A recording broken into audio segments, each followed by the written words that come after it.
आज की वीडियो काफ़ी इम्पोर्टेंट वीडियो है और आज है 22 जनवरी 2026।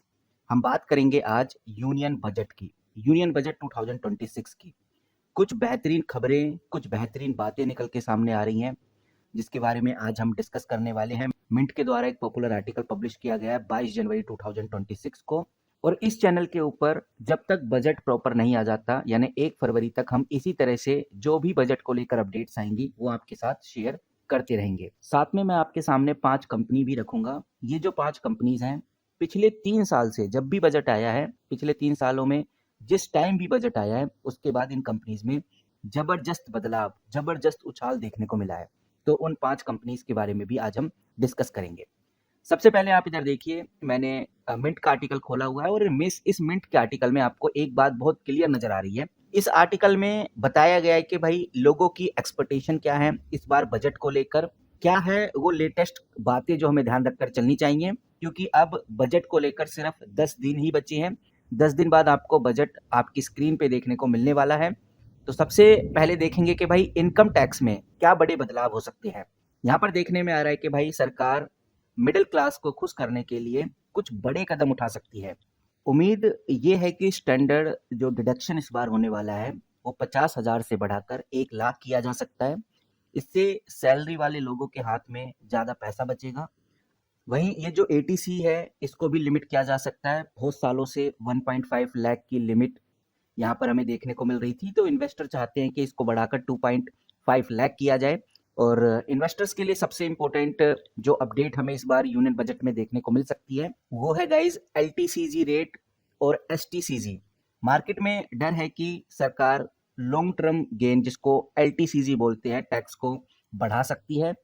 और ज़्यादातर आर्टिकल्स तो यही कह रहे हैं कि मार्केट को उम्मीद है कि सरकार टैक्स बढ़ाएगी नहीं, बल्कि रूल को सिंप्लीफाई करने वाली है। वहीं फ्यूचर एंड ऑप्शन यानी कि एफएनओ के अंदर ट्रेडिंग कम करने के लिए सरकार एसएसटी को बढ़ा सकती है, यानी सिक्योरिटी ट्रांजैक्शन टैक्स हमें इंक्रीज होता हुआ नजर आ सकता है। और अगर हम सेक्टर वाइज देखें तो सेक्टर वाइज जो इंफ्रास्ट्रक्चर है इसमें सरकार का पूरा फोकस रहेगा। और ये जो गति शक्ति है इसके ऊपर नजर रखना बहुत जरूरी है। वहीं किसानों के लिए नए इंसेंटिव्स और स्टोरेज फैसिलिटी पर खर्चा बढ़ाया जा सकता है। और डिफेंस और सेमीकंडक्टर्स की बात करें, जैसे कि हमने पहले की वीडियो में डिस्कस किया था कि सरकार यूपी और राजस्थान की पॉलिसी में और ज़्यादा इन्वेस्ट कर सकती है। सरकार इन सेक्टर के लिए बड़ा फंड एलोकेट कर सकती है।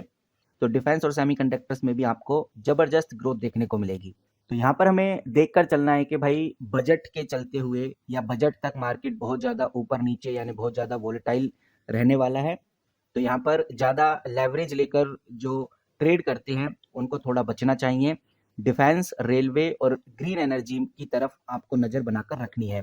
और यहाँ पर एक बात समझ में आ रही है कि 1 फरवरी को आने वाले टैक्स बजट ग्रोथ या टैक्स रिलीफ पर फोकस रखना काफ़ी ज़रूरी है। और अगर टैक्स कम हुआ तो मार्केट के लिए रिकवरी तेज़ी से बढ़ने वाली है। और अगर हम 5 कंपनीज़ की बात करें, जैसा मैंने स्टार्टिंग में बताया, 5 कंपनीज़ जिन्होंने पिछले 3 साल के बजट में हर बार तेज़ी दिखाई है, जिसमें सबसे पहली कंपनी आती है मझगांव डॉक शिप बिल्डर। मझगांव डॉक शिप बिल्डर जो कि एक defence and ship building company है। सरकार हर साल डिफेंस बजट बढ़ा रही है और आत्मनिर्भर भारत पर काफ़ी ज़्यादा जोर दे रही है। और हर बार ये देखा गया है कि नेवी और इंडिगस शिप बिल्डिंग के लिए बड़े फंड मिलते हैं।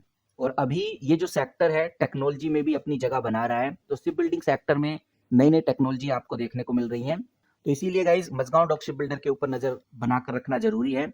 और अगर हम आईआरएफसी की बात करें या आरबीएनएल की बात करें, तो इन दोनों कंपनीज के ऊपर भी नज़र बना के जरूर रखना, क्योंकि रेलवे इंफ्रास्ट्रक्चर के लिए सरकार हमेशा बड़ा बजट अनाउंस करती है। और जैसा हम जानते हैं कि वंदे भारत ट्रेन और नए ट्रैक के लिए हर साल रिकॉर्ड बजट आपको देखने को मिलता है। तो आईआरएफसी यानी कि इंडियन रेलवे फाइनेंस कॉर्पोरेशन इन प्रोजेक्ट को फाइनेंस करता है, इसलिए आईआरएफसी के ऊपर तो नज़र बना के जरूर रखनी है।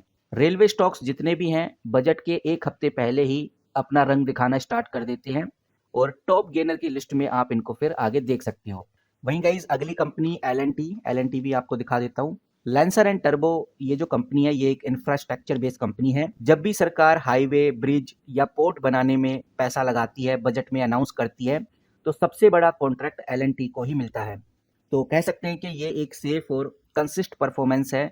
बजट के बाद इसमें पॉजिटिविटी तुरंत रिफ्लेक्ट होती है। तो इस कंपनी के ऊपर भी नज़र बना के जरूर रखिए।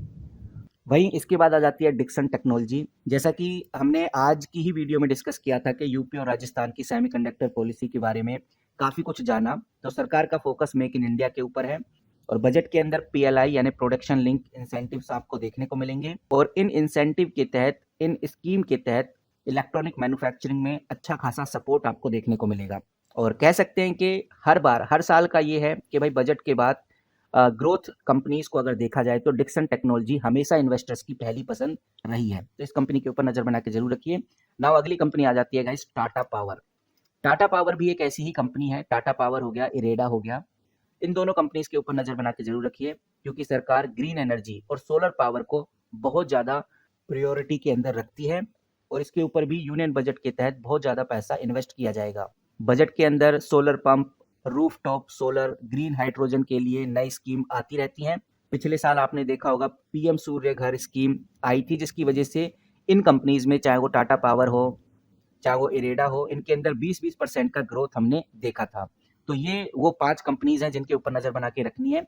बाकी इंडियन बजट को लेकर जैसे ही जो भी बड़ी अपडेट आती है, जो भी खबर आती है, वो आपके साथ सबसे पहले शेयर करूँगा। तो बजट से जुड़े रहना चाहते हैं, आपसे कोई भी अपडेट मिस ना हो, तो उसके लिए आप चैनल को सब्सक्राइब करके रख सकते हैं। मिलते हैं किसी नई वीडियो के साथ, तब तक के लिए take care and good bye.